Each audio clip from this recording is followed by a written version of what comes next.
예, 시청자 여러분 안녕하십니까. 출발 마케돈 예민수입니다. 주말 잘들 보내셨나요? 3월 15일이네요. 벌써 3월도 중순으로 지나갑니다. 오늘 아침에는 BTS의 그래미상에 대한 기대감들을 좀 가지고 있었는데 결국 수상을 하지는 못했네요. 아쉬움이 좀 있지만요. BTS가 세계적인 그룹으로 도약하는 거는 맞습니다. 세계적인 그룹들, 기업들 이런 또 쿠팡도 그렇고 그런 기업들이 좀 많이 나왔으면 하는 바람들을 가져보고요.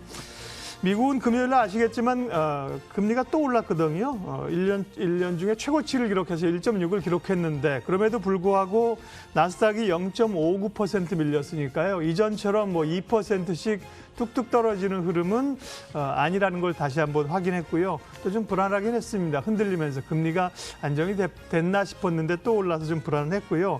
글쎄요. 우리 시장 또 이번 주 어떻게 갈지 궁금합니다. 이번 주는 아무래도 FOMC를 가장 주목하고 있는 거죠. 금리에 대한 불안감이 있고요. 미국 연준에서 어떤 스탠스나 자세를 좀 취해줄지가 궁금하고요. 국내 증시는 지난주에 그래도 조금 안정감을 가졌는데 이번 주는 어떻게 대응을 해야 될까요? 어떤 종목들로 공략을 해야 될까요? 구체적인 이야기 지금부터 시작하겠습니다.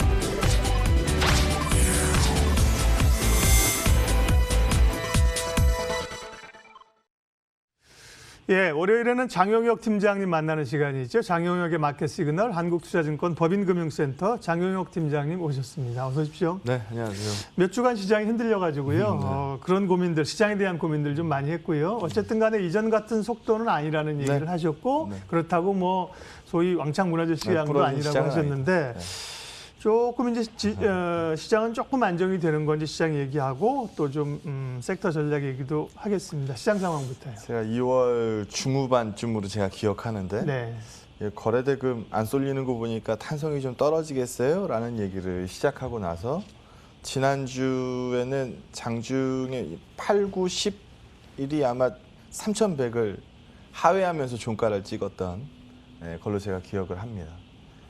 지난주에 소위 실망을 많이 하셨던 분들도 꽤 있었을 거고 시장이 녹록지 않았었죠. 근데 저는 여기서 이제 의견을 또 내야 되는 입장이다 보니까 근데 저의 한마디는 고비는 넘은 것 같습니다라고 말씀드릴 수 있을 것 같아요. 물론 예전과 같은 속도로 치고 올라가는 시장을 예상하기에는 굉장히 어려운 국면입니다. 물론 이유들은 다들 잘 알고 계실 거고요. 오늘 그런 부분들을 이제 하나씩 좀 설명을 해보죠. 왜 고비는 넘었습니다라는 평가를 하는지에 대해서 얘기를 하나씩 한번 해보도록 하겠습니다. 일단 미 금리 얘기서부터 한번 해볼 텐데 좀 전에 이제 예 박사님도 얘기하셨습니다만 이게 작년 2월 이후에 10년물 기준으로 최고 이 수익률이거든요.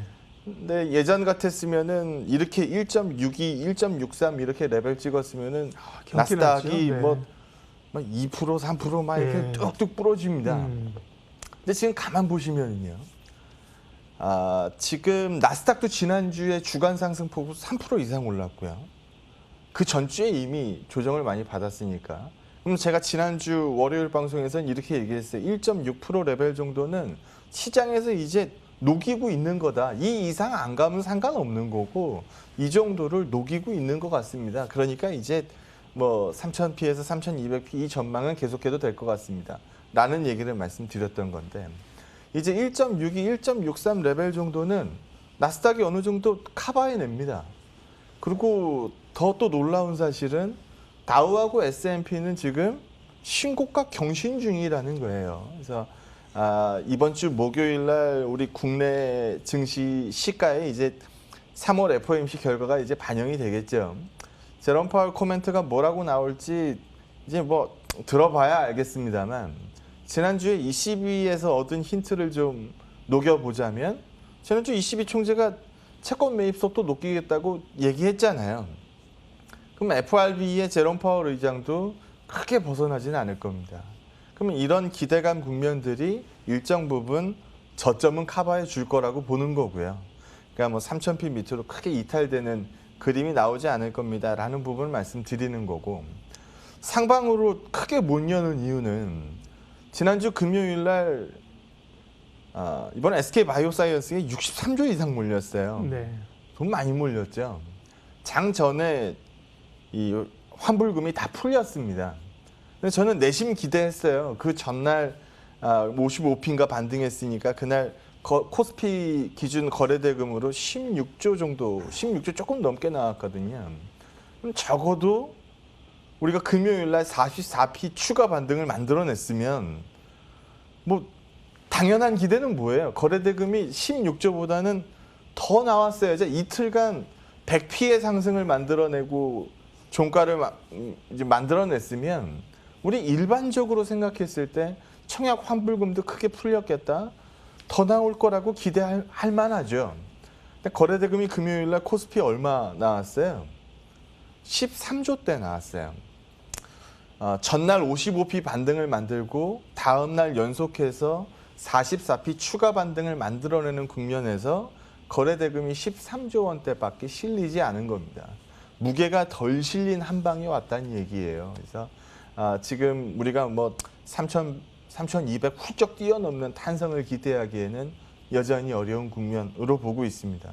그럼 결과적으로 3,000피 밑으로 크게 이탈되는 거는 이제 뭐 여러 가지 막아줄 요인들이 있겠지만 여전히 계속되고 있는 금리 불안이나 뭐 시장의 배팅 감소나 뭐 이런 부분들이 상단을 추가로 열기에는 좀 제한적인 국면을 계속하고 있다라는 거죠. 그래서 고비는 넘겼다라는 평가를 쓰는 이유는 금리 1.6 레벨 정도는 이제 충분히 이겨낼 수 있는 시장이 됐으니까 고비를 넘겼습니다라고 얘기는 하지만 산소호흡기 뛰고 마라톤 뛸 수는 없는 거니까 그래서 탄성에 대해서는 조금 여전히 좀 제한된 움직임을 예상하는 게 맞지 않겠습니까? 라는 뷰서부터 말씀드리고 출발합니다. 이 그림 하나 보시죠. 지난 12월에 기억하시겠습니다만 미국이 부양책을 실시하면서 인당 얼마씩 줬어요? 600달러씩 줬어요. 근데 참 얼마 안 된 것 같은데 이번에 1,400불 또 줘요. 1인당. 물론 뭐 다 주는 건 아니고 8만 불 이하의 이제 이 소득 구간한테 주는 거고 부부 합산으로는 16만 달러 뭐 이하한테만 주는 거고 이전에 비해서는 조금 조건이 강화되기는 했습니다. 어찌 됐건 간에 돈을 풀어줍니다. 작지 않은 양이라고 볼 수 있어요. 근데 지난 연말 12월에 부양책 실시 당시에 600달러씩 딱 주고 나니까 인당 600달러씩 주고 나니까 뭐 친흥국 증시고 선진국 증시고 비트코인이고 뭐 다 강세를 띠더라는 겁니다. 근데 이번에 1,400달러씩 풀어주고 나면 이번에도 비슷하지 않겠습니까? 라고 예상하는 그림들이 꽤 있어요. 틀린 얘기 아닌 것 같아요. 그럴 가능성도 충분히 존재합니다. 그리고 또 하나 또 말씀드리고 싶은 부분은 지금 미 가계가요. 미 경제는 뭘로 굴러가요? 소비죠. 미 경제는 네. 소비로 굴러갑니다. 저축이 늘면 사실 안 되는 국가 중에 하나예요. 왜냐하면 걔네들은 달러의 발권력을 갖고 있기 때문에 너무 무분별한 소비를 해도 우리처럼 IMF에 빠지진 않습니다. 달러 기축통화 발권력을 갖고 있으니까 뭐 이제 뭐 우리처럼 큰 문제가 생기지는 않죠. 그러면 쟤네들은 저축보다는 소비를 많이 해주는 게 신흥국 증시 입장에서 봤을 때는 훨씬 더 좋은 뉴스입니다. 근데 미국도 살면서 불안해지는 거를 경험을 했거든요. 그러다 보니까 저축률이 올라가요.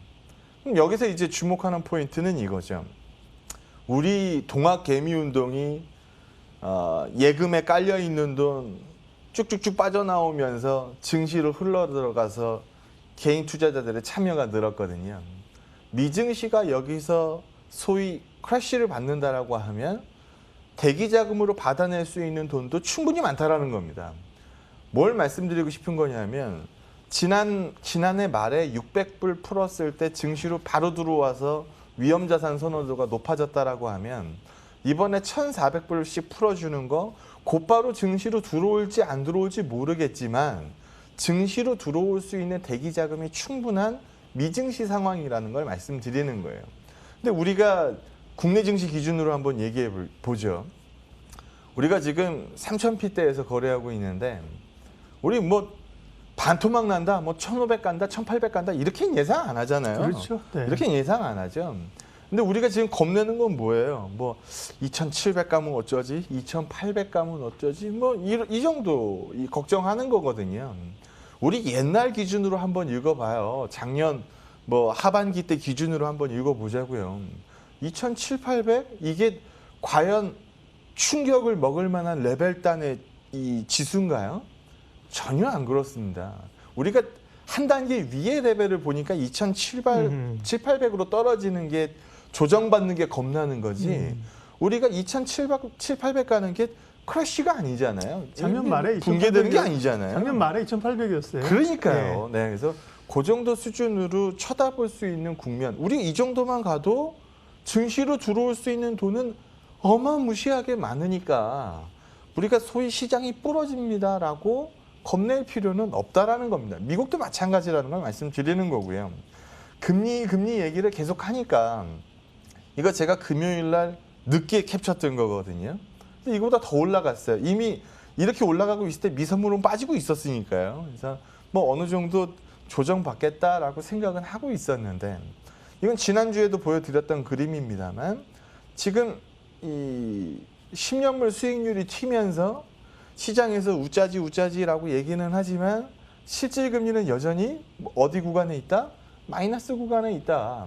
인플레를 녹이지도 못하는 금리 수준에 있으니까 이거 아직 그렇게 우려의 요인으로 얘기할 단계가 아니다. 다만 속도가 빠르면 시장이 좀 겁낼 뿐이지 라고 얘기를 한 거고 여기서 보시는 것처럼 장단기 금리차가 튀어오르는 부분 뭐 이땐 좋았냐. 우리 이땐 더 안 좋았죠. 뭐 불황 확률이 뭐 몇 %가 되고 장단기가 역전되면은 뭐 블라블라 이렇게 많이 나왔었잖아요.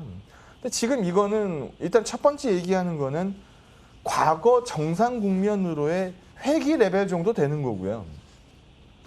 지금 이 레벨은 제롬 파월 의장도 똑같이 얘기했습니다만 경기에 대한 자신감을 반영하고 있는 수준이다라고 표현을 했습니다. 인플레에 대해서는 용인하겠다, 인내하겠다라는 표현을 썼거든요.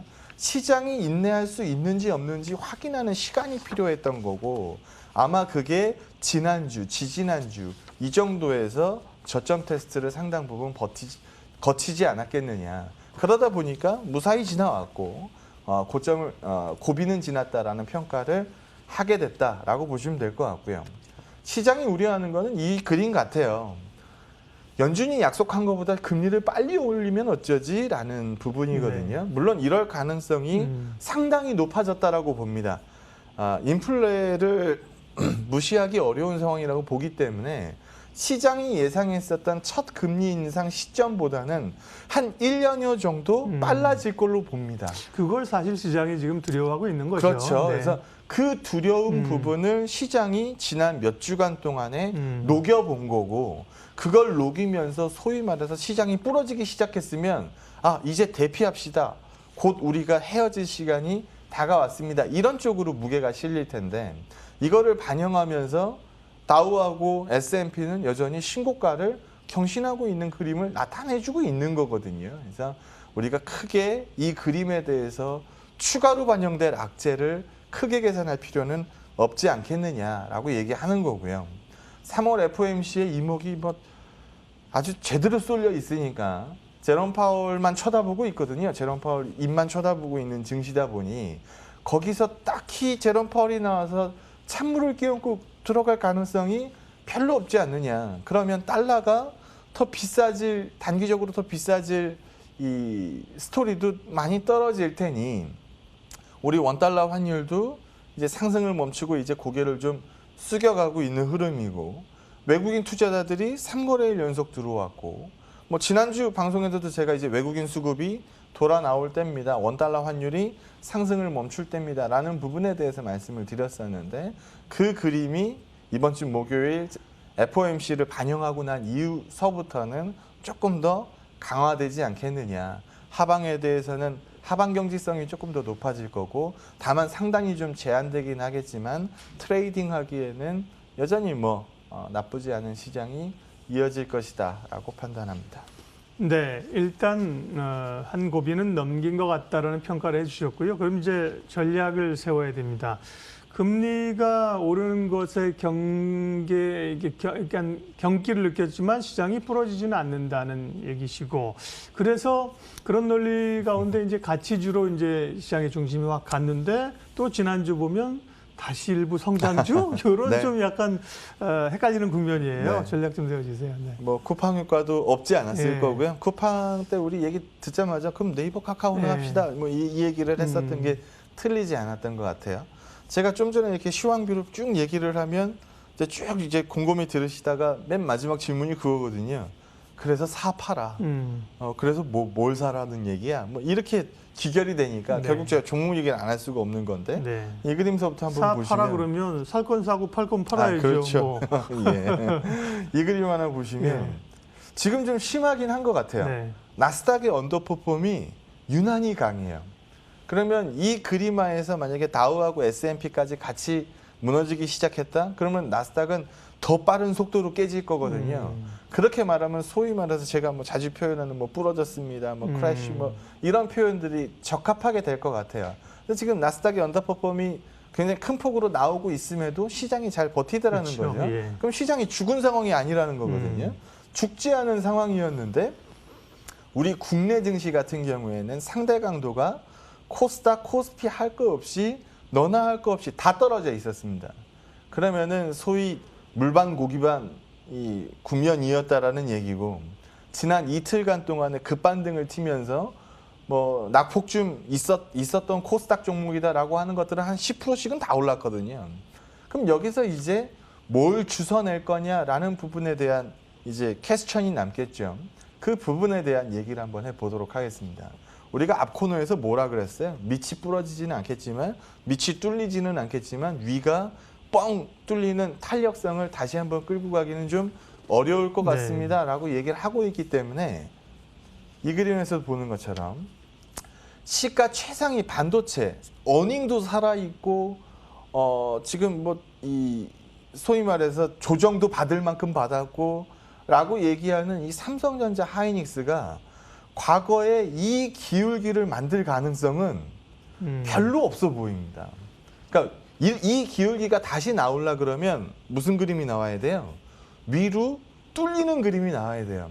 그럼 이 그림이 다시 나온다는 얘기는 우리 지수 기준으로 봤을 때 3,200 뚫고 새로운 신고가를 쓸 수 있습니다라는 자신감이 형성될 때 이 기울기가 나올 겁니다. 뒤집어서 얘기하면 삼성전자 하이닉스가 하루에 뭐 3%, 5% 이렇게 땅땅 이제 연속성을 띠는 국면이 나오기 시작하면 아, 이거 3,200 뚫겠구나라고 읽으셔도 무관하다는 얘기예요.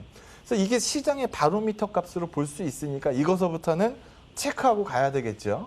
지금 우리가 예상하고 있는 거는 과거 기울기를 만들기에는 어렵다. 다만 시장이 저점 하방 경직성을 확보했기 때문에 기본 이상은 할 것 같다라는 부분 말씀을 드리는 거예요. 그래서 어차피 시장 값이니까 시장에서 크게 벗어나지는 않거든요. 그럼 이제 여기서 보죠. 그러면 이제 IT가 멈춰서고 나면은 그 다음 뭔가가 필요하잖아요. 그럼 그 다음에 경기 좋아진다 라고 얘기하면 생각나는 거 한번 얘기해 보세요. 소비재죠. 네. 소비재예요. 경기 소비재 뭐 이런 부분들. 우리가 소비재 사용하는 것 중에 사치품 제외하고 가장 비싼 소비재가 뭐예요? 자동차. 네, 맞습니다. 예. 자동차입니다. 그래서 이 자동차 얘기를 한번 해보면 얼마 전에 현대차 실적 발표에서도 봤습니다만 현대차 그룹 실적 발표에서도 봤었습니다만 중국 실적은 안 좋았죠. 중국 실적은 안 좋았고 어디 실적이 좋았어요? 미국 실적이 유럽, 엄청나게 예. 좋았어요. 그러면 미국에서 현대차, 기아차가 이제 소위 말해서 과거의 현기차가 아니다라는 평가를 받고 있는 거잖아요. 소위 이제 시장에 현기차가 달리기 시작한 거거든요. 미국 도로에. 그럼 걔네들이 이제 계속 그 기울기로 판매한다라고 하면은 뭐 더할 나위 없이 좋겠지만 계속 그 기울기로 팔지 못할 가능성도 남잖아요. 그래도 이익이 남을 종목이 있어요. 뭐가 있을까요? 어차피 현기차가 도로에 굴러다니면은 걔네가 안 아프고 계속 굴러다닐 수는 없잖아요. 유지 보수에 대한 이 수요는 계속 남을 거 아닙니까? 그러면 현대기아차의 실적은 들쑥날쑥할지 모르겠지만 깔리는 대수가 많아지면 많아질수록 누가 이익이에요? 모비스가 네. 이익이란 얘기죠. 그래서 뭐 이런 식으로 상승 스토리를 한번 잡아보더니 어차피 지금 낙폭 큰 종목들 쪽에서 반등 나올 종목을 골라야 되는 상황이기 때문에 모비스 낙폭도 작지 않았다는 거죠. 그래서 이런 식으로 스토리를 잡던지 아니면은 이거는 뭐 상상력이니까 네이버가 이마트하고 손잡는다는 얘기가 요즘 많이 나와요. 예. 물론 얘기가 나오고 나서 처음에 부인을 하죠. 처음서부터 맞습니다, 맞고요 이렇게 나오는 이 공시는 하나도 없어요. 처음에 물어보고 나면 뭐 검토했으나 확정된 바 없음, 이게 정석의 답변입니다. 좀 지나고 나면은 뭐 맞았네. 우리가 뭐 연예 기사 보면은 처음에 다 아니라고 하다가 나중 뭐 다 맞잖아요. 그냥 나오는 얘기들이 사실 없거든요. 그래서 뭐 네이버가 CJ하고 손잡았네, 뭐 혈맹을 맺네, 뭐 이런 얘기들을 많이 하는 걸로 봐서 이제까지 네이버의 추이로 보면은 혈맹을 맺고 나면은 지분을 스왑을 하더라고요. 그러면은 이마트하고 지금 얘기가 나오는 걸로 봐서 네이버와 이마트의 스왑, 뭐 이런 부분들 가능성 생각하면 뭐 어차피 상상력이니까 이 부분으로 생각하기에도 나쁘지 않다. 게다가 요즘 또 유통주들이 주가가 나쁘지 않다라는 국면을 또 한번 생각해 볼 필요가 있고요. 또 하나 쳐다볼까요? 그럼 소비재 다음에는 뭘까요? 뭘 만들어야 쓸 거 아니에요. 소비재가 막 팔리기 시작하면은 생산이 늘 거 아닙니까? 생산이 늘려면은 안에 들어가는 뭐가 많이 팔리게 돼 있어요. 소재가 많이 팔리죠. 뭐 철강, 뭐 화학, 뭐 이런 것들. 그래서 이 앞에서 보게 되면 이거 롯데케미칼이거든요. 롯데케미칼이 저점 대비해서 작지 않게 올랐어요. 그러다 보니까 후발주를 찾겠다라는 시각으로 뭐 여기도 건드리고 저기도 건드리고 뭐 많이 합니다. 근데 금호석유 얘기를 한번 할 텐데, 금호석유는 부타디엔 대명사라고 이제 읽게 되니까 뭐 얘네도 저점 대비 오른 거는 뭐 롯데케미칼 못지 않네라고 얘기할 수 있어요. 뭐 맞는 얘기입니다. 뭐 맞는 얘기인데 지금 얘네는 업황 플러스 뭐가 있어요? 조카의 난. 네, 조카하고 싸우고 있다 보니까 얘네들은 우리 입장에선 뭐예요? 둘이 피 터지게 싸우면 싸울수록 우리 입장에선 좋아요. 배당을 늘리겠다, 뭐 신사업에 네. 추진하겠다, 뭐 지금 점수 딸 수 있는 얘기들은 뭐 다 나오고 있는 국면이거든요. 그럼 우리 입장에서는 어차피 소재에 쌓여야 된다라고 한다면 똑같은 가격 부담을 안고 있을 때 조금이라도 주주한테 유리한 얘기가 많이 나올 종목들을 쏘는 게 유리하다라는 거죠. 그래서 그런 측면에서 쳐다본다라고 하면 어차피 소재도 살 거라고 한다면 뭐 금호석유 같은 것도 대안이 되지 않겠습니까? 라는 부분이고요. 여기서 보는 것처럼 낙폭 깊은 주식, 그러니까 어차피 지금 우리가 바운드를 찾는 상황이기 때문에 낙폭 깊은 주식을 찾는다라고 하면 뭐 주 SK도 좋은 얘기 하나도 없었죠. 미 공장, SK 이노베이션 공장 이것도 지금 뭐 LG화학이 공격해가지고 야 우리가 인수해버릴게 뭐 이렇게 얘기 나오고 있는 상황이고, 뭐 SK 안쪽에서 뭐 분식 얘기도 뭐 많이 나왔었고 SKC가 뭐 거래가 정지되고 예. 난리가 났으니까 뭐 이런 부분들 뭐 좋은 뉴스가 하나도 없었어요. 그러다 보니까 낙폭이 어느새 이만큼 깊어졌거든요. 그래서 뭐 SK를 고른다든지 뭐 CJ 뭐 한참 기대감을 만들어냈던 자리에서 상당히 오래 후퇴를 한 것처럼 보여져요. 그래서 웬만큼 낙폭 생긴 쪽에서 추가 반등을 녹여내면은 안 빠진 쪽보다는 많이 빠진 쪽에서 첫 반등을 만들어낼 수밖에 없는 거니까 이런 측면으로 낙폭과들을 쳐다보는 것도 괜찮지 않겠느냐, 고비를 넘겼다는 평가를 말씀드리고 있기 때문에 종목 고르는 아이디어로 참고하시면 좋을 것 같습니다. 네, 종목에 대한 아이디어를 오늘 많이 주셨네요. 투자 전략 간략하게 코멘트하겠습니다. 네. 금리 얘기가 하루아침에 없어지지 않을 거예요. 그렇겠죠. 이제 안고 가야, 이제 코로나 같은 거예요. 네, 그래서 1.6 레벨은 이제 우리가 안고 가는 거고요. 경계하는 거는 1.7, 1.8 레벨을 경계하는, 우리도 여기서 뭐 확진자 추가적으로 늘어나는 거 경계하는 것처럼 금리가 이제 추가적으로 튀는 거를 경계하면서 가는 국면입니다. 그러다 보니까 이 금리 노이즈는 조금씩 더 갈 수밖에 없는 거고요. 이게 있는 한 상방을 뚫어낼 수는 없기 때문에 제한적인 뭐 좁은 박스권 말씀드리고 있으니까 여기서의 약간 유연한 전략, 유연한 이 트레이딩 이런 부분들에 대해서 좀 포트를 운영하시기 바랍니다. 예, 월요일 장영혁의 마켓 시그널 한국투자증권 장영혁 팀장님의 시각 들었습니다. 고맙습니다. 네, 고맙습니다.